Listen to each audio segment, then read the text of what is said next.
Welcome to our next episode where we confront the darker, often hidden corners of human relationships.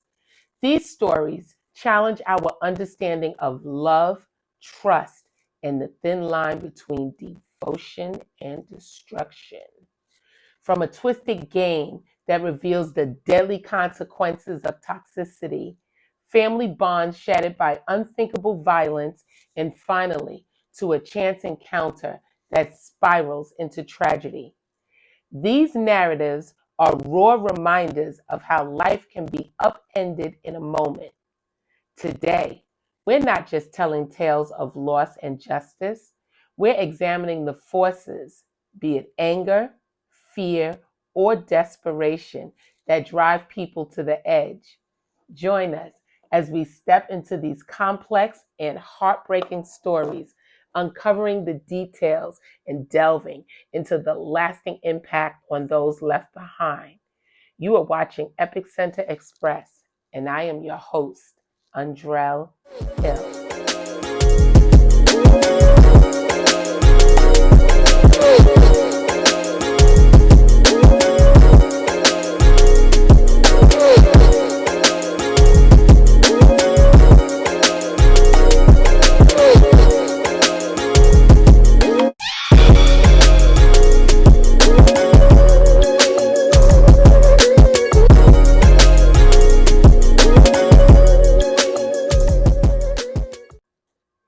Playing hide and seek while drunk proved to be deadly for a Winter Park, Florida man. Make sure you're liking and subscribing.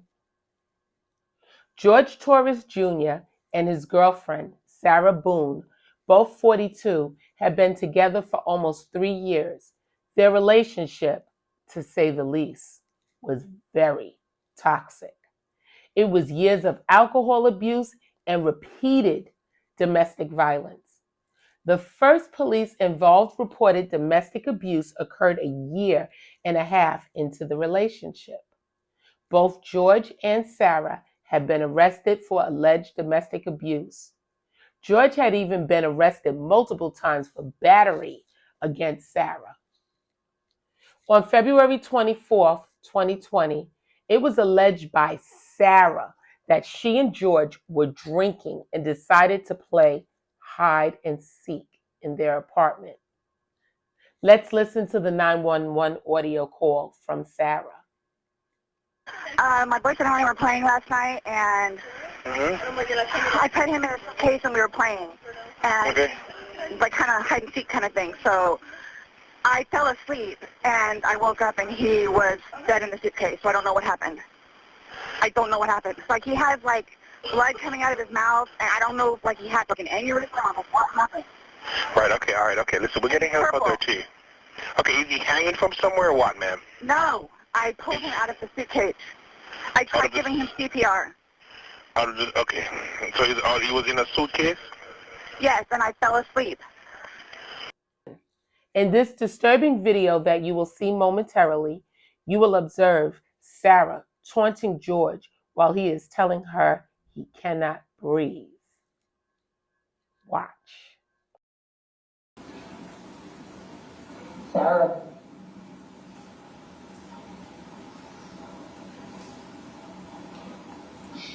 Sarah, I can't breathe, baby. That's on you. Sarah, I can't breathe. It's on you. Sarah.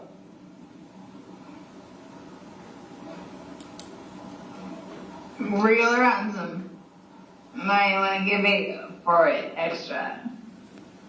Because I got this. Sarah. Real ransom.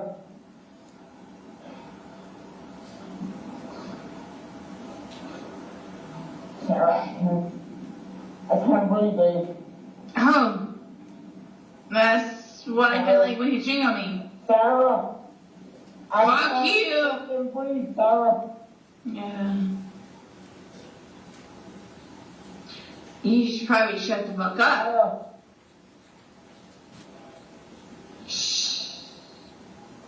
The trial was delayed several times because, according to several defense attorneys, she is difficult to work with.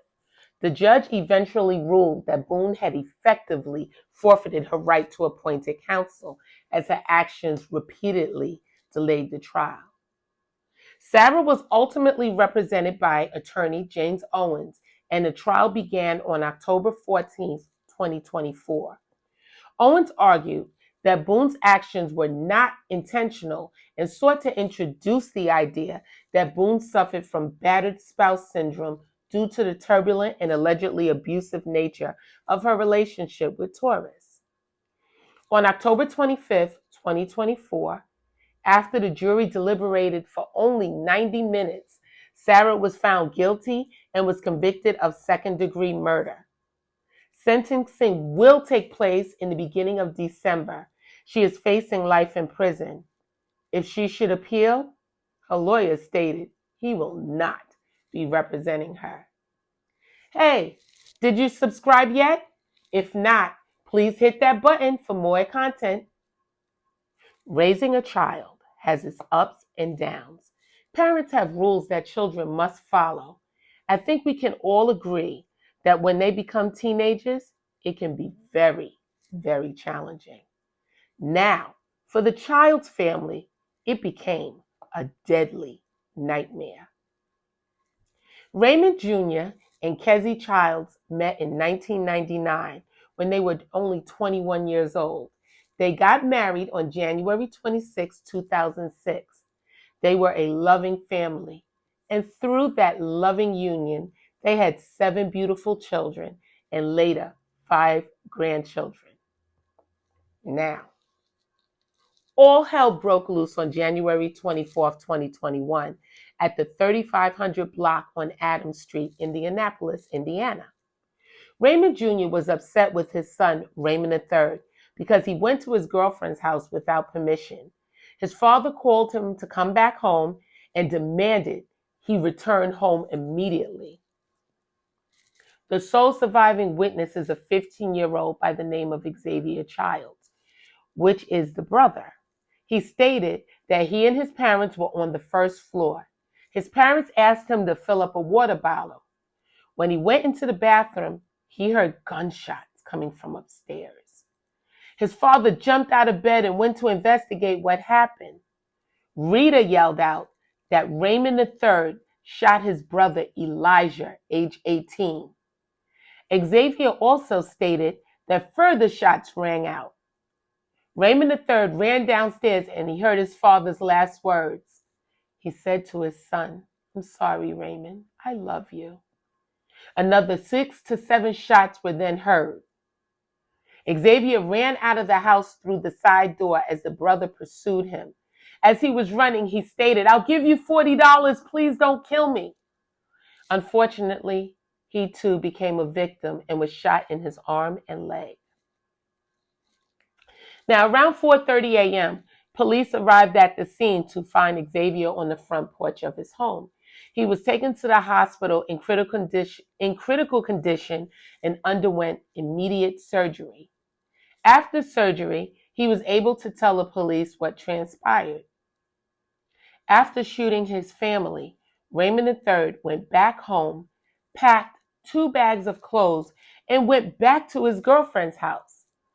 Now, he told her that he got into an argument with his father and that he threw him out.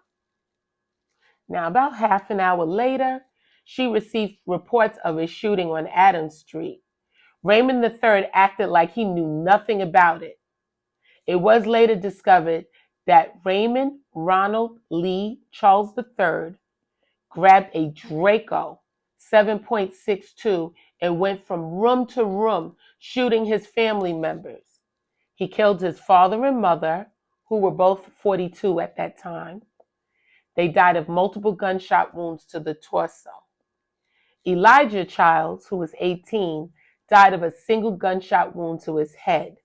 Elijah's girlfriend, Kiara Hawkins, who was only 19 years old, was pregnant with their unborn son, who would have been named Chaos. They also died of gunshot wounds to the head. He also shot and killed his sister, Rita, who was age 13. Her cause of death was a gunshot wound in the chest. Raymond III was found by detectives the next day at the home of relatives on Wyatt Drive and was arrested. He was charged with 6 counts of murder, 1 count of attempted murder, and 1 misdemeanor charge of carrying a gun without a license. A plea of not guilty was entered on his behalf. The trial started in July but ended in a mistrial when witness Xavier spoke to his brother directly, asking him, "Why did you do that?" And he did that in front of a jury. However, a new trial took place on October 23rd, 2024. Then, on October 25th, 2024, after only 3 hours of deliberation, a jury found him guilty of all charges. Sentencing is scheduled for January 7th, 2025 at 9 a.m. For his offenses, he faces the possibility of receiving a sentence of 40 to 65 years for each murder, 20 to 40 years for the attempted murder, and 1 to 6 years for having a gun without a license. This story follows 2 strangers whose paths crossed briefly in the quiet hours of early morning, a chance encounter that would tragically end in death. Hey guys, did you press that like and subscribe yet? If not, you may want to do it now. Don't keep me waiting. Now, Andre Hill was a 47-year-old Black man who resided in Columbus, Ohio. He was a doting father to Carissa and a loving grandfather to her 3 children. Andre was a skilled tradesman with experience as a chef and restaurant manager. He had dreams to open his own restaurant. Adam Coy was a 46-year-old white police officer from Cleveland, Ohio. He worked at the Columbus Division of Police for over 20 years. During his tenure as a police officer, he received over 90 civilian complaints. Columbus Day 2012, his dash cam showed him slam a suspected drunk driver's head against a police cruiser 4 times before taking him down to the ground. In response to his abuse of power, he received only a 160-hour suspension without pay. The city of Columbus did reach a settlement of $45,000. Despite this incident, he was still allowed on the police force. In the cold, early morning of December 22nd, 2022, Andre Hill was leaving a friend's home. As he was walking out the garage, he was shot 4 times and left to die. This incident occurred at the 1000 block of Oberlin Drive. Officer Coy and his partner, Amy Detweiler, were responding to a non-emergency call about a suspicious vehicle that kept stopping and starting outside of a residence. Officer Coy was first to arrive by a home where he seen a man, now known as Andre Hill, coming out of a garage with his cell phone illuminated in his left hand. He shot Mr. Hill 3 times in his leg and 1 time in his chest. His partner arrived on the scene shortly thereafter. Here is the body cam footage. Viewer discretion is advised.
Put your fucking hands out to the side.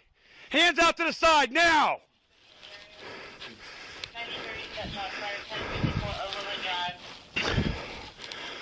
Roll to your stomach now. Yeah. Hey, don't get fucking close. I can't see his fucking hand. Get your hand up from underneath you now. We got a medic coming.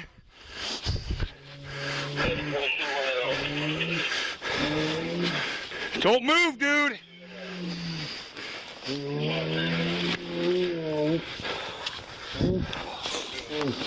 Fuck.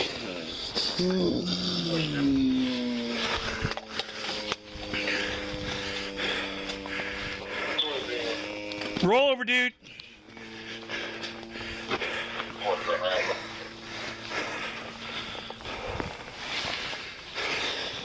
Any additional?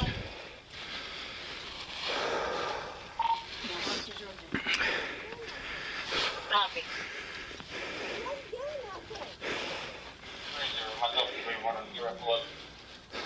3031, copy, get ready to pull up.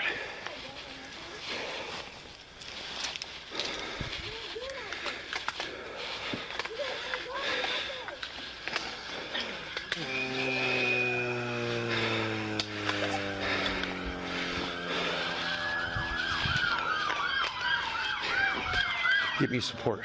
Okay.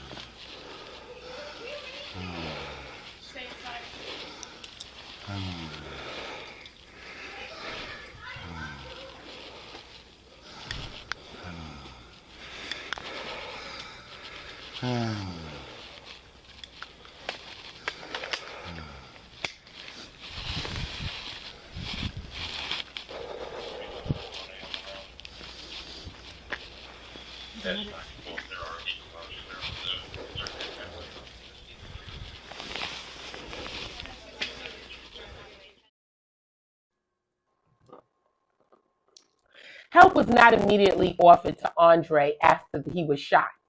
Officer Adam Coy and responding officers on the scene did not render aid right away, despite Hill gasping for air. It took several minutes before they would give him medical assistance. Ultimately, he died of his injuries, due to those injuries. During the investigation, it was revealed that Coy did not activate his body-worn camera before he shot Mr. Hill. However, the camera's look-back feature automatically recorded the 60 seconds prior to activation, capturing the shooting without audio. Additionally, Coy's police cruiser dash camera was not even activated. It is typically linked to the activation of the officer's body camera. This lack of activation resulted in limited audio and visual evidence of the incident. On December 28, 2020, Coy was fired from the Columbus Division of Police due to the cameras not being on and dereliction of duty. Following the shooting, Columbus Police Chief Thomas Quinlan was asked to resign by Mayor Andrew Gifner in January 2021. Mayor Gifner stated that he had lost confidence in Chief Quinlan's ability to implement the necessary reforms and changes within the police department as demanded by the community. The mayor did emphasize that Columbus residents had lost faith in Quinlan and the division's capacity to change on its own. Consequently, Quinlan agreed to step down to allow the city to move forward with its reform efforts. Adam Coy was arrested on February 3, 2021, following his indictment by a Franklin County grand jury. The charges included 1 count of murder, 1 count of felonious assault, and 2 counts of dereliction of duty. On May 2021, the city of Columbus reached a $10 million settlement with the family of Andre Hill, marking this as the largest settlement in the city's history. This agreement was part of a civil lawsuit filed by Hill's family following his fatal shooting.